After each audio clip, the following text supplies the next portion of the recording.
Hi everyone, Bernard here with the latest Citizen vlog, and this is a part two. We've done a part one. This is a little look back at the Blues review, the Manchester Evening News Blues review from 1991-92.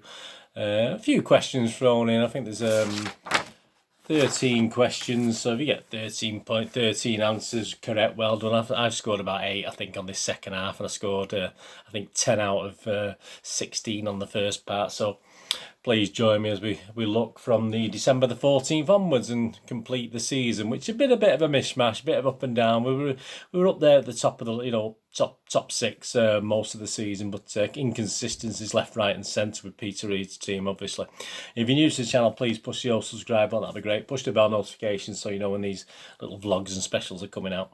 And thumbs ups are always nice. It's nice to get views. It's nice to get thumbs ups. So if you can give us a thumbs up, that'd be absolutely fantastic.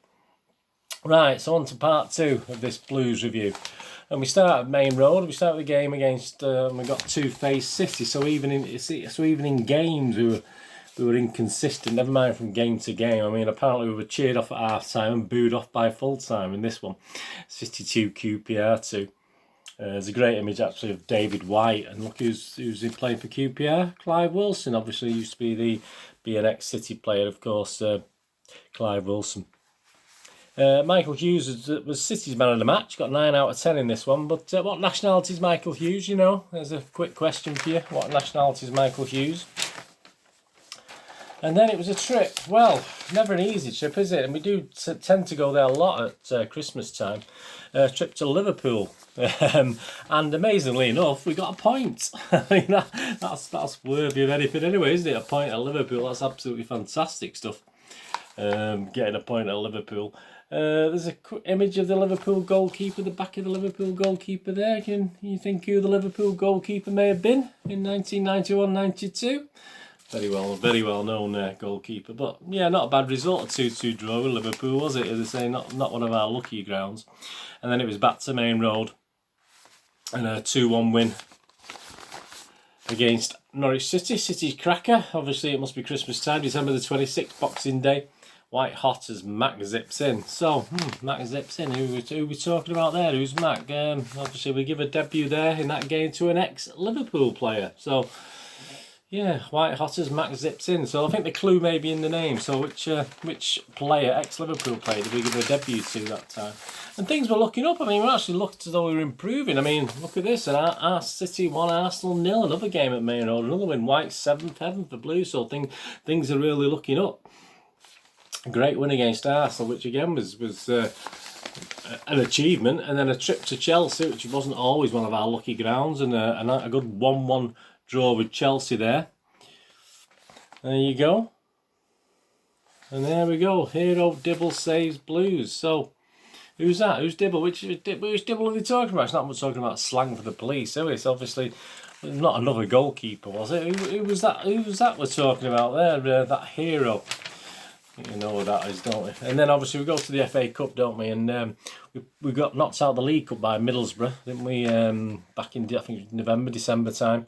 And on January the 4th, we drew Middlesbrough in the FA Cup third round, and sadly, they beat us again. So Middlesbrough knocked us both out of the league, Rumbelows Cup as it was, and the League Cup, and obviously now knocked us out of the FA Cup as well. So that was very disappointing.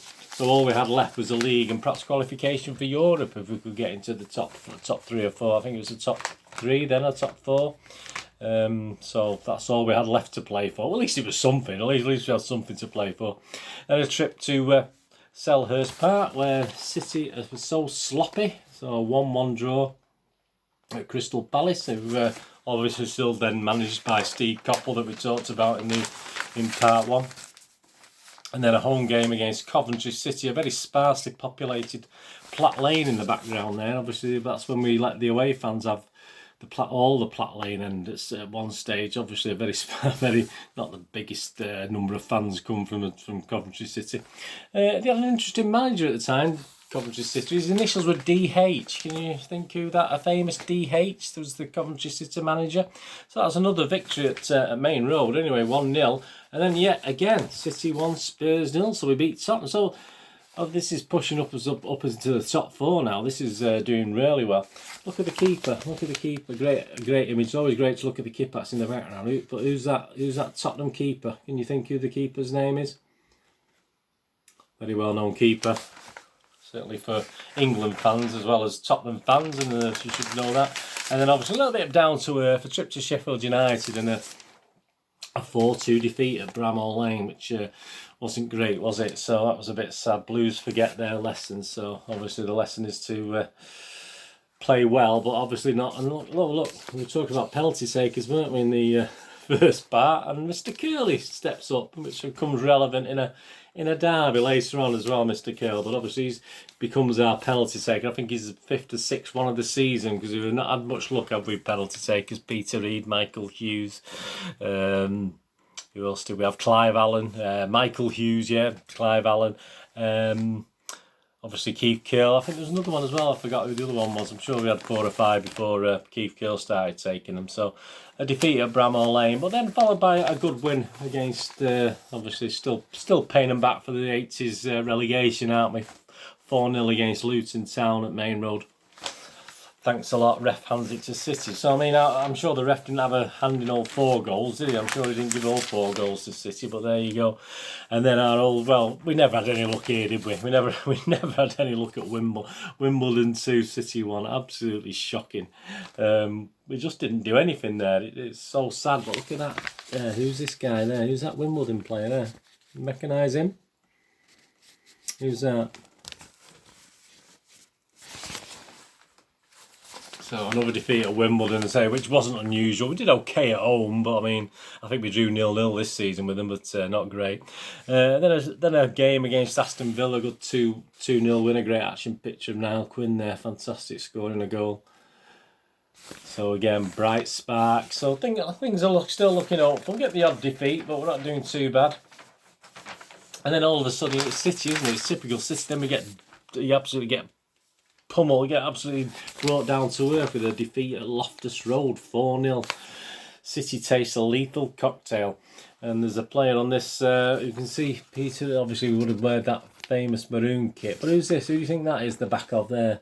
Number 7 for QPR. Can you recognise the back of him, who that player is? Then it's a home game, so obviously that was a defeat at QPR, and the old inconsistency starts coming back from a few good results. We get beat at home by Southampton. I think we beat 3-0 away earlier in the season, so that was very, very disappointed. And a young man was given a debut, came on a substitute. Who's that there? Was given a debut as substitute. I think you'll know him in the game against Southampton, but a defeat against Southampton. So again, we're getting a bit knocked out of our stride, and that 4th place is sort of not looking as safe, and we're sort of getting knocked down again. And obviously followed by a trip to Nottingham Forest, the City ground, and another defeat by Nottingham Forest, 2-0. Away days hangover beats City, so obviously Reid not very happy with his boys there. A home draw with Chelsea. We drew at Stamford Bridge, didn't we? Obviously, and it gave a debut to another player. I'll just cover that up there if you recognise that player going for the header. So there's a debut at centre half for another player there. Recognise him. City set to strike out Europe hope. So I mean, draws and losses was knocking this top 4 position on the head. Really, we were really struggling to galvanise ourselves. After a 3-0 defeat at Leeds early in the season, we always had quite a good record, I think, at Main Road against them. So nice 4-0 victory again. Blues heaven, reigniting hopes that we could actually scramble into Europe. So now City can't wait for Reds, because what happened was obviously that dented Leeds' chances of the title. That really knocked them back for 6, because they were going for the title with the other United across the road. And our next game, which I took my lads' first Swamp Derby, my first lads at Old Trafford, was of course the 1-1. Where Keith Curl stepped up and scored the penalty, and I was in the Stretford end paddock with my lad and about 300 or 400 City fans all in the corner singing all match, and it was quite an interesting atmosphere in the corner of the Stretford, obviously plus all the City fans in the scoreboard. But yeah, my lad's first Old Trafford derby, which he enjoyed, and he even got there last season, which is great. He got there. He managed to get a ticket for the Stretford end again last season. With he had to keep quiet, but obviously he didn't. Perhaps enjoyed it probably much the same. A bit wary. I mean, when he first went, he was only a kid. In 1991, he was only sort of 8 years old. So a little bit in awe of the first one. It was last year the Stretford end as well that year. So say a 1-1 draw, obviously. And obviously Mr. Keith Gill scored the penalty, and I think I've told you that, haven't I? So that's not a question, obviously. And the next one. So not a bad draw at Old Trafford, but then a defeat at Sheffield Wednesday, unfortunately, 2-0.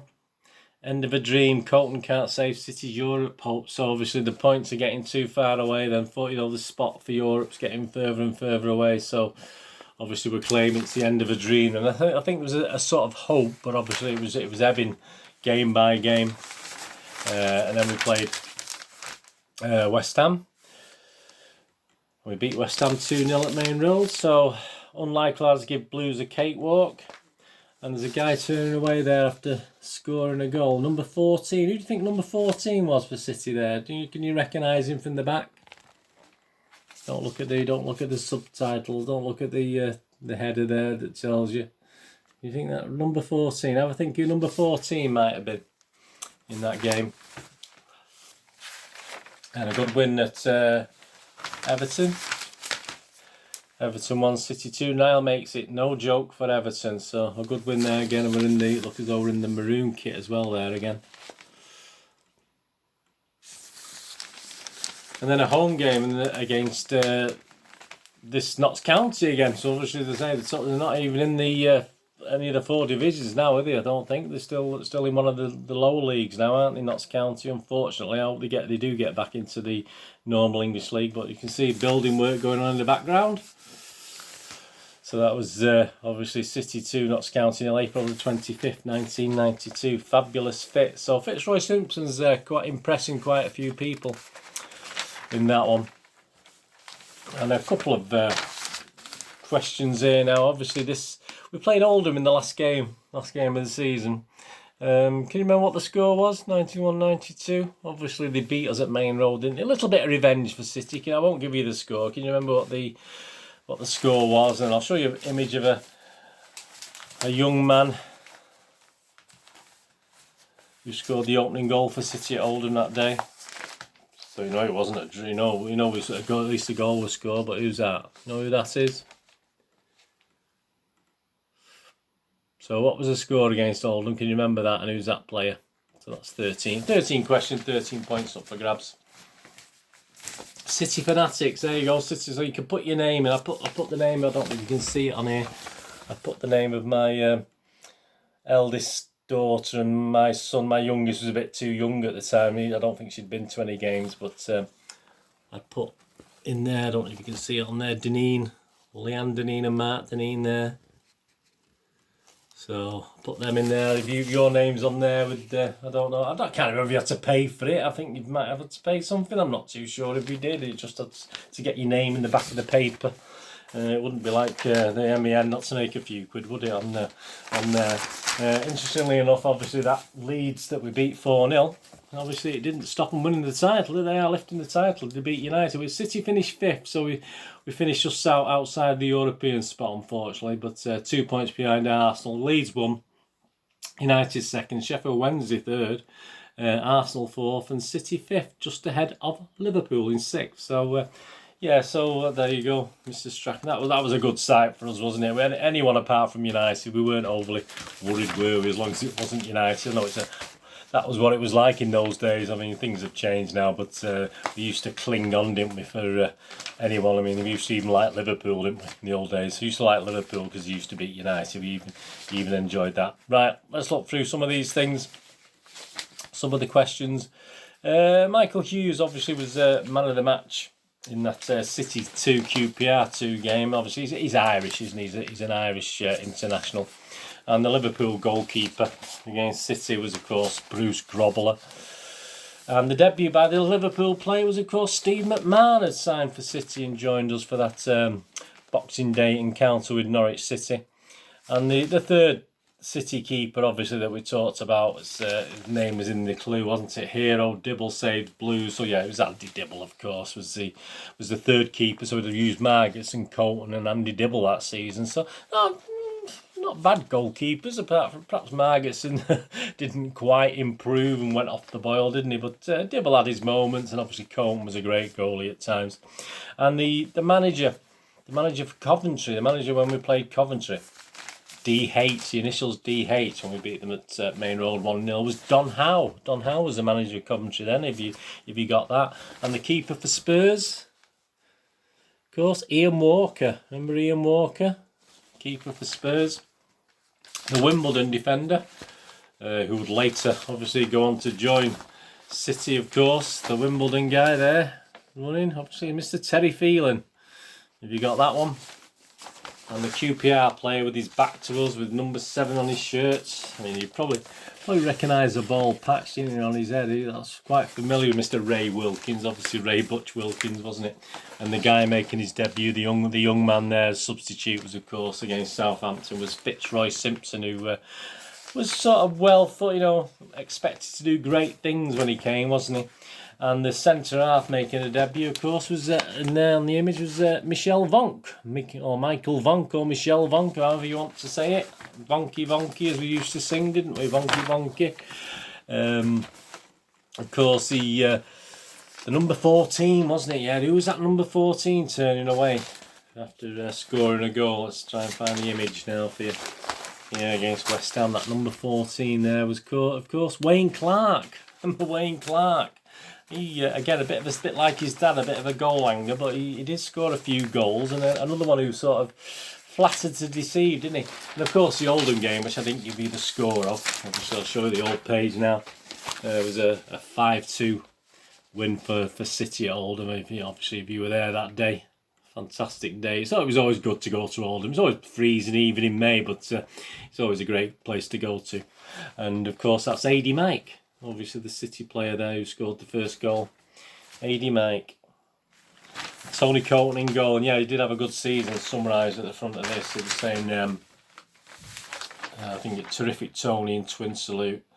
Manchester City may not have buried themselves under a mountain of silverware this season, but Tony Colton can look back over the past 9 months with immense personal pride. So even though obviously Martin Margitson and Andy Dibble had to sort of step in at times to do it, obviously Tony Colton had a great season. We just missed out. We just missed out on Europe. We didn't, it wasn't a bad season. I say Peter Reid had his moments, didn't he? He sort of got a good set of players together there. Perhaps we could have done a little bit better. Perhaps we could have won a cup. It would have been nice to win a cup, wouldn't it? We sort of just failed, didn't we? And even though we had an half decent team at times, we could finish in the top 6 in the top division. It's we weren't getting relegated, that is. But obviously, it's such a shame we didn't have a couple of better cup runs. We weren't even so near so far. I mean, we had a quarter final or two, didn't we? But never quite got there. Anyway, thanks for watching that. We enjoyed it. Let me know in the comments what you scored. I think would have got about 8 points out of 13 there for that second part. Let me know what you got, and if you did it, if you didn't, just did it for fun. It doesn't really matter. It's just a little fun, a little nice to have a look back, isn't it, of the season? And as I say, I've got a scrapbook for this season as well, which I touch upon in my other vlogs, etc. So there's bits in there that. So even more detailed than the Manchester Evening News thing. I've got a scrapbook from other newspapers and programmes, etc, etc. So that's one of the 5 seasons. I did it 5 seasons on the trot. I did a scrapbook for City when obviously I just had the time to do it, and then obviously other things took over. Like I think the video shop, but I sort of started my new video shop, and I was literally working 24/7, literally for a few months, and just me in the shop at first, just to get it going. So there you go. These things happen, don't they? In effect you going to games as well. That's called life, isn't it? And family things. You can't always get to all the games, etc. So that scrapbook thing was it's good thing to do if you're not getting to the games as well, just to keep you in touch, doesn't it? Anyway, thanks for watching. Please follow me on Twitter at nostalgia_movie or at Charles Deneen, Deneen spelled D-I-N-N-N, and I'm on Facebook at Burn Deneen with links to moviegamenostalgia.com, my little website for old rare DVDs, movie posters from the 1990s and 2000s, some great actors, some great films from that period, and board games as well. So if you can find a couple of minutes to have a look on moviegamenostalgia.com, I'll give you a visual thumbs up now. Not a virtual thumbs up, a proper thumbs up. Anyway, thanks for watching. Hope you enjoyed that. Let me know in the comments what you think. And any memories of those games or those any that we've talked about today, please let me know. Anyway, thanks for watching. What we're going to do the rest of the day, have a great one. Look after yourselves, look after your friends, look after your family. Let's all look after each other. And hopefully you'll join me again very soon for something else. This is Bernard saying goodbye for now. Thanks for watching.